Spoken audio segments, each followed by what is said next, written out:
Saudara Joko Widodo ketimbang keliling ke seluruh Indonesia untuk kampanye soal PSI, lebih baik menunjukkan ijazahnya. Jarod Saiful Hajat menyampaikan demikian. Megawati Soekarno Putri sebelumnya juga sudah menyatakan demikian. Pak Yusuf Kalla juga sudah menyampaikan demikian. Bahkan saudara Joko Widodo kalau masih punya malu, seharusnya dia malu semalu-malunya. Dan hari ini kami ingin memberikan respon secara terbuka terhadap informasi yang sampai kepada publik. Sayangnya sampai kepada publik, tapi tidak pernah sampai kepada kami. Padahal perkara soal laporan yang dilaporkan oleh saudara Joko Widodo itu adalah laporan yang menyebabkan klien kami, Pak Roy Suryo dan kawan-kawan ini menjadi tersangka. Sehingga sejatinya yang paling berkepentingan terhadap informasi update kasus penanganan kasus ini tentu adalah para pihak, yakni khususnya terlapor yang hari ini statusnya naik menjadi tersangka, bukan media, bukan publik, bukan hal-hal yang tidak relevan dan tidak berkaitan. Baik, pertama yang ingin kami berikan respon terhadap informasi yang disampaikan tidak secara tegas oleh Direktur Tindak Pidana Umum Polda Metro Jaya, Kombes Pol Iman Imanuddin, yang kemarin telah mengumumkan informasi akan ada tahap 2, namun tidak secara tegas menyampaikan berkas P21. Walau sejumlah media memberikan judul pemberitaan seolah-olah berkas tadi sudah P21. Berkenaan dengan hal itu, beberapa hal penting kami untuk sampaikan dan tegaskan ulang sebagai berikut.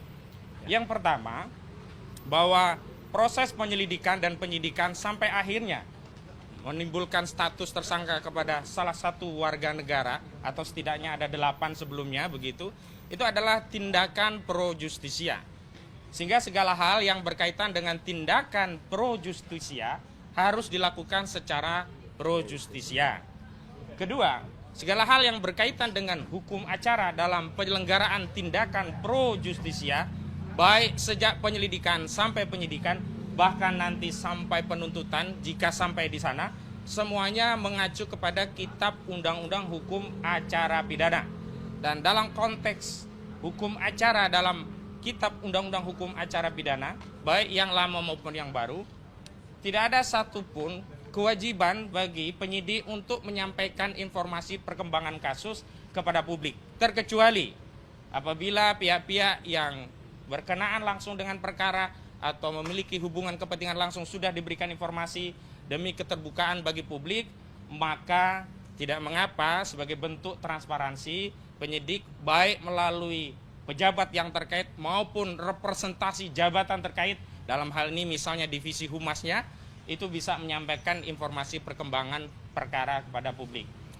Selanjutnya, justru dalam perkara penanganan kasus laporan saudara Joko Widodo yang dilaporkan pada 30 April 2025 yang lalu, kami selaku pihak yang berkepentingan, yakni Roy Suryo dan kawan-kawan, sampai hari ini tidak mendapatkan satupun informasi atau setidaknya dikirimkan surat perkembangan penanganan hasil penyidikan atau perkara ini tentang update-nya seperti apa.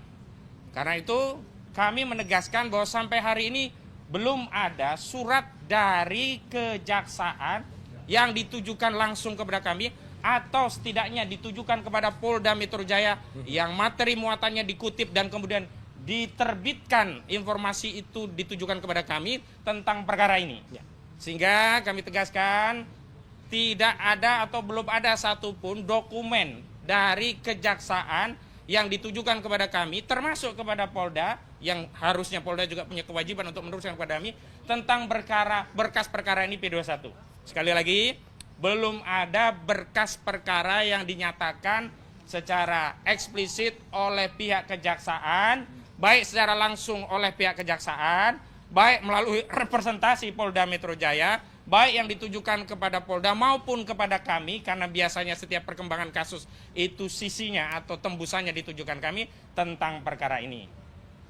Selanjutnya justru kami membaca ada narasi lain, yakni tendensi kepentingan saudara Joko Widodo selaku pelapor yang mengintervensi kasus ini, sehingga kasus ini dipaksakan untuk tahap P21, padahal secara prosedur telah banyak kritikan yang disampaikan kepada institusi penegakan hukum terkait penanganan kasus ini.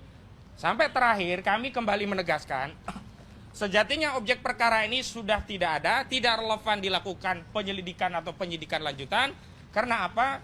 Karena pemberian restoratif justice kepada 3 tersangka sebelumnya, baik terhadap DHL, juga terhadap ES, dan yang terakhir terhadap RHS, itu menjadi penutup perkara ini karena penghentian perkara yang di ujungnya dikeluarkan surat SP3 itu berarti penghentian perkaranya, penyidikan atas peristiwanya. Sehingga kalau tetap dipaksakan bahwa dalihnya bagi yang di SP3 itu karena meminta maaf kepada Joko Widodo atau setidaknya sudah sowan ke Sulu kepada Joko Widodo sehingga mendapatkan persetujuan diberikan SP3 oleh saudara Joko Widodo, sekali lagi justru ini makin menegaskan bahwa hukum ada di bawah kendali saudara Joko Widodo. Karena apa? SP3 atau tidak itu terserah kepada Joko Widodo. Semestinya kebijakan tentang SP3 itu bukan berkaitan dengan subjektivitas saudara Joko Widodo, yakni aturan hukum yang mengatur berkaitan dengan penghentian perkara. Bahwa benar pemicu dari penghentian itu adalah adanya permohonan restoratif justice dari sejumlah tersangka, tidak keseluruhannya. Saya sebutkan saja, ada Egy Sujana, ada Damai Hari Lubis, dan juga ada Rizwan Hasiholan Sianipar.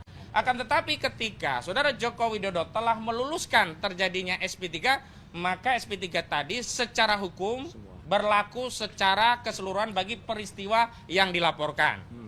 Lalu ada kemudian sanggahan yang menyampaikan bahwa ada peristiwa yang berbeda terhadap klien kami yang saat ini masih tersangka. Bahwa ukuran peristiwa berbeda atau tidak itu hal yang sangat subjektif. Tetapi yang objektif adalah apakah perkara ini ditangani melalui satu berkas yang sama atau satu LP yang sama. Kurnia Triryani, ada RHS, Rizwan Hasiholan Sianipar, ada Roy Suryo Noto Diprojo, ada juga Egy Sujana atau ES, ada juga Damai Hari Lubis atau DHL, ada juga Tifauzia Tiasuma. Dan semuanya itu menjadi satu kesatuan LP. Dan hari ini kita tahu bahwa dari keseluruhan terlapor tadi dibagi menjadi 2 klaster. Dan kami makin menegaskan bahwa perkara ini memang tidak relevan karena seluruh klasternya itu sudah ada yang di SP3. Yang pertama, di klaster pertama yang di SP3 itu ada Egy Sujana dan Damai Hari Lubis. Ini mewakili klaster yang pertama. Kemudian di klaster kedua ada Rizwan Hasiholan Sianipar. Jadi kalaupun dengan dalih bahwa perkara ini sudah diseplit dengan 2 klaster, 2 berkas perkara, tetap saja di 2 klaster, 2 berkas perkara ini telah ada SP3 yang dengan demikian seluruh peristiwa yang berkaitan dengan kasus ini sudah selesai. Bahwa adapun jika saudara Joko Widodo masih ngotot ingin memenjarakan anak bangsa, ingin membuat orang itu jera, membuat penelitian tentang ijazahnya yang kemudian disimpulkan palsu itu sebagai sebuah tindak pidana, silahkan saja, tetapi prosedurnya harus diikuti. Artinya apa? Polisi harus membuat LP yang baru. Jokowi harus datang lagi ke Polda. Semua saksi harus diperiksa ulang. Semua ahli harus diperiksa ulang. Dan kita tentu akan meminta ulang untuk dilakukan gelar perkara khusus. Dan yang paling penting yang kita kita minta dan sampai hari ini belum pernah dilakukan, yakni uji laboratorium forensik secara independen di mana kami juga bisa mengakses proses itu. Karena hari ini gelapnya proses uji lab itu membuat apa yang dilakukan dalam penyidikan ini menjadi tidak kredibel dan tidak akuntabel. Selanjutnya, hari ini kita tahu banyak pihak-pihak dari kubu Jokowi yang kemudian sebelum ada informasi dari Direktur Tindak Pidana Umum Polda Metro Jaya Kombes Pol Imanuddin telah berulang kali memframing seolah kasus ini sudah P21, bahkan ada yang berani bertaruh dan seterusnya. Kami tegaskan bahwa segala hal yang berkaitan dengan perkara ini otoritasnya hanya ada pada institusi kepolisian atau yang diberi wewenang untuk itu, dalam hal ini Kabid Humas Polda Metro Jaya. Yang kedua, kami sudah menegaskan yang lalu jika sampai ada informasi itu disampaikan dan ternyata nantinya selaras, ternyata ada P21, berarti ada pembocoran informasi tentang berkas penyelidikan pro justisia dan ini merupakan pelanggaran hukum, bahkan bisa dikategorikan sebagai obstruction of justice. Kenapa? Karena justru informasi yang dibocorkan itu diekstensifikasi oleh kubu Jokowi untuk menakut-nakuti. kami paham bahwa targetnya adalah supaya Pak Roy dan yang lainnya itu ikut memburu Solo untuk sowan minta maaf sebagaimana yang sudah dilakukan oleh 3 tersangka sebelumnya.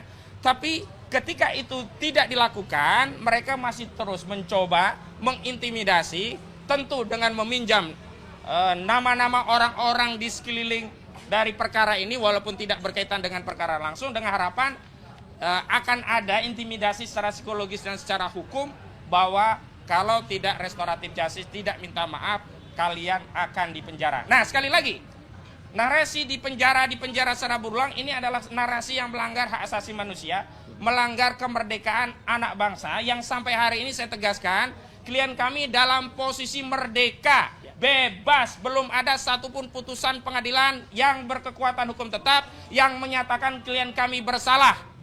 Sehingga tidak ada itu ya, narasi-narasi penjara itu bisa digunakan di ruang publik. Dan kalau memang benar narasi itu terus diulang-ulang, maka sekali lagi ini mengkonfirmasi memang saudara Joko Widodo punya niat jahat, ingin memenjarakan warga negara rakyatnya yang hanya bertanya tentang soal ijazahnya yang sebenarnya harusnya selesai pada 15 April 2025 lalu, yang saat itu dijawab oleh saudara Joko Widodo, kalian tidak punya wewenang untuk menanyakan ijazah saya tidak punya kewajiban untuk menunjukkan ijazah saya kepada kalian semua. Bahkan terakhir Joko Widodo menyatakan bahwa dirinya telah dihinakan sehina-hinanya dan direndahkan serendah-rendahnya. Justru yang membuat Joko Widodo terhina sehina-hinanya, rendah serendah-rendahnya adalah sikap pengecut dari Joko Widodo yang tidak negarawan, tidak kunjung menunjukkan ijazahnya, bahkan belakangan ya dari PDIP pun sama membuat narasi bahwa sebaiknya saudara Joko Widodo ketimbang keliling ke seluruh Indonesia untuk kampanye soal PSI, lebih baik menunjukkan ijazahnya.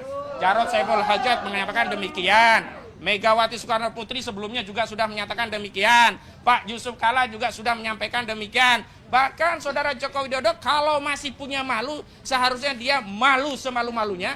Karena apa? Ada Asrul Sani yang memberikan contoh secara praktis.